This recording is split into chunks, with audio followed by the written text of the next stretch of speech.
Sit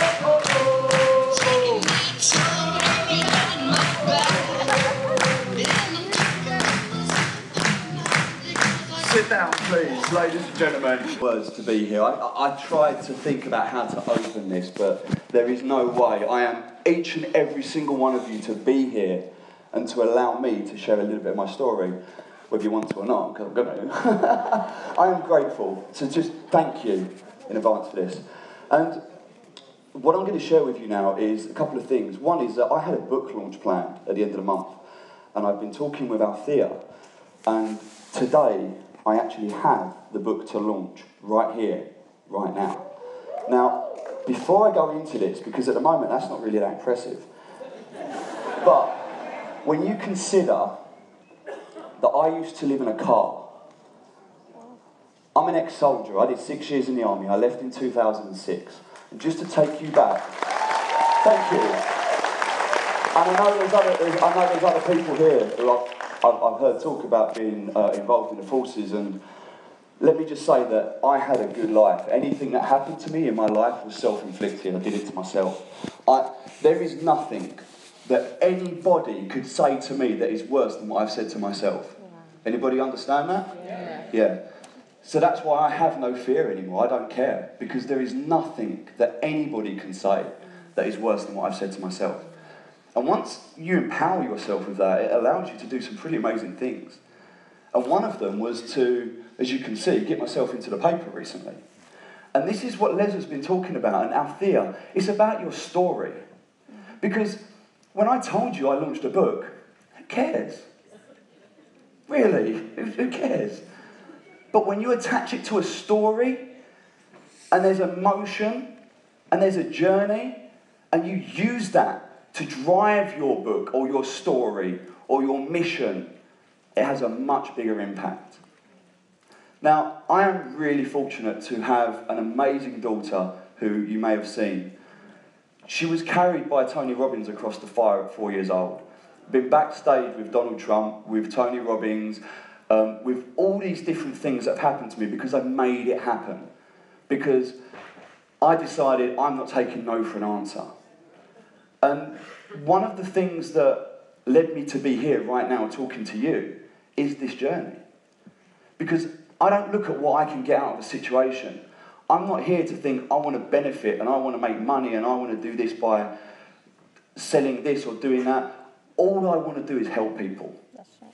I've been through a really rough time, and I don't wish anybody, friend or foe, to have to go through that themselves. The world is tough enough without us making it harder on each other. So, for me, this whole journey, when I was living in a car because I was homeless, I lost contact with my family. I was gambling badly. I went bankrupt in 2006. I almost lost my daughter. For 6 months I didn't see her, and that nearly killed me. That was really difficult. If anybody who knows me, you'd know what I'm like. My daughter is my life. But the whole purpose of this is that this journey that I've been on, it's allowed me to have some amazing things. And just to share briefly what one of those things is, I posted a Facebook message at the beginning of the year, and anybody who's in here who knows me knows about this.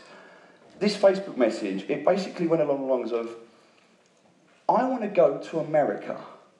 I've never been before and I haven't really got much money, but I want to go to America to surprise a girl that I've never met for Valentine's Day. As you do. As you do. And not only did I have about 200 replies to this Facebook post, but one of my crazy friends agreed to pay for my flights and accommodation if I helped him sponsor an event in San Diego. So I said, I'll think about it. Okay. It's kind of a no-brainer, really. My point is, I put it out there. I was vulnerable. I said, I'm not in the best position. I wasn't trying to perceive myself to be something I wasn't. I said, this is what I want, and I'll do whatever it takes to get there. And one of the things that I do, more than anybody that I know, is I'm like a donkey. If you just point me in a direction, I don't care what you throw on my back, I will just keep walking. Now, for a long time, that was in the wrong direction, admittedly. But with people like Les, and people like Tony Robbins, and personal development, because when I was homeless, it's easy to know this stuff when things are going well. Yeah? I know you understand, because we've all been there. We're all the same. Maybe in different parts of the journey, but we all have the same amount of blood in our body, you know, we all have the same amount of feelings, and this is all it is about, is the feelings and the emotions that you attach. The reason I got you to jump up and down is because everything is energy. Everything is energy, and how you show up now, after you leave here, because you may go home and sit on a train and you may just be like, that was a good event, or you may be like, yeah, I'm pumped up, I'm hungry. It's how you show up.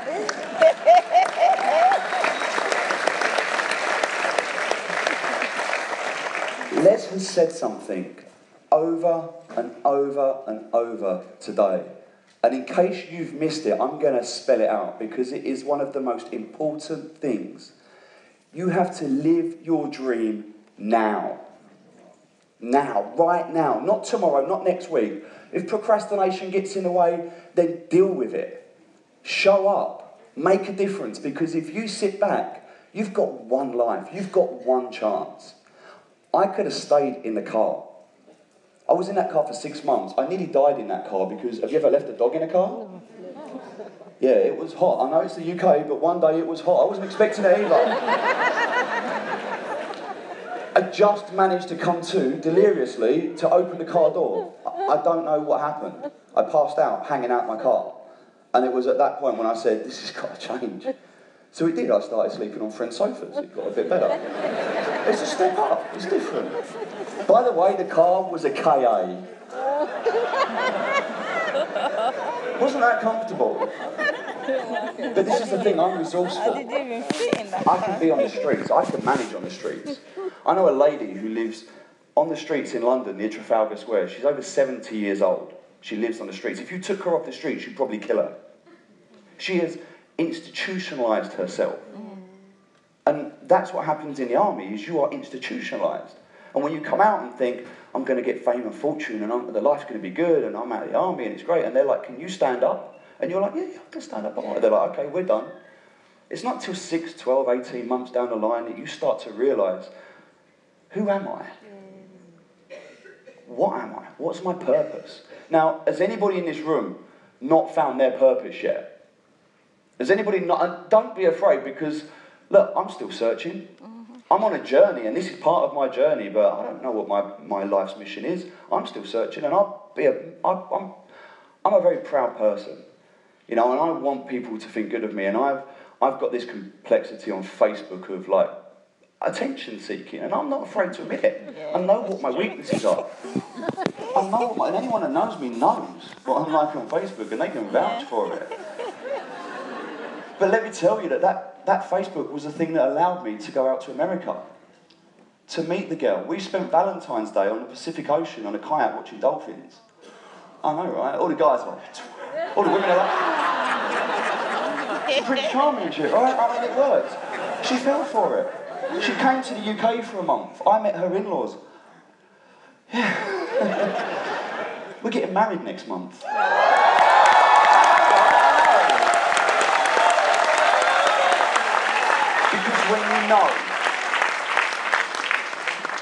When you know, you know.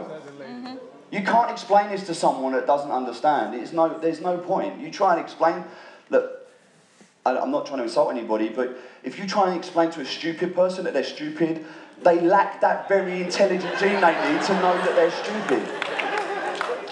You're wasting your time, and it was the same with me. If you tried to tell me this stuff years ago, you were wasting your breath. I had to figure this stuff out for myself, and I did. It took the time, and look, anybody that is on their journey is exactly where they are meant to be. If you take a wrong turn, it's up to you whether you perceive that as a wrong turn or just the direction you're meant to go in. Okay, what's allowed me to be where I am today, to stand on this stage, is because I want to give. I have nothing in me except gratitude, because I love what I do. And what I love doing more than anything in the world is giving people experiences. Watching people enjoy life, that juices me. And so, just very, very briefly, because I want to give you some value to take away, is that okay? Yeah. I am officially launching my book. It is live, you can buy it if you want. I'll give it to you, I don't care. I just want you to look at it, because what Les is talking about, finding your story, this is very important. But here's the thing. You should not work because you have to work. You should work because you choose to work. And there's a big difference.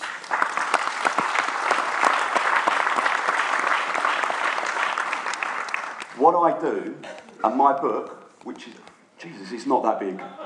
It's really nice, small. I wrote a book called Plan Your Website. This has taken 2 years, and when Les talks about failing, I had a book launch 2 years ago. I had a cake in the shape of a book. I had about 100 people turn up. I had no book. I missed my deadline. And I failed. But I did not stop. I took it on board. I was humble. It hurt a lot. But I learned. And I carried on. And it wasn't until I went out to America, because of that opportunity, that I met people that completely reshaped my book. To the point that I was like, that's it. That's what was missing. And does anybody know the story about Stallone and Rocky? Yeah? How long did it take him to write that film, that script? A couple of days. Because he just got it. He knew.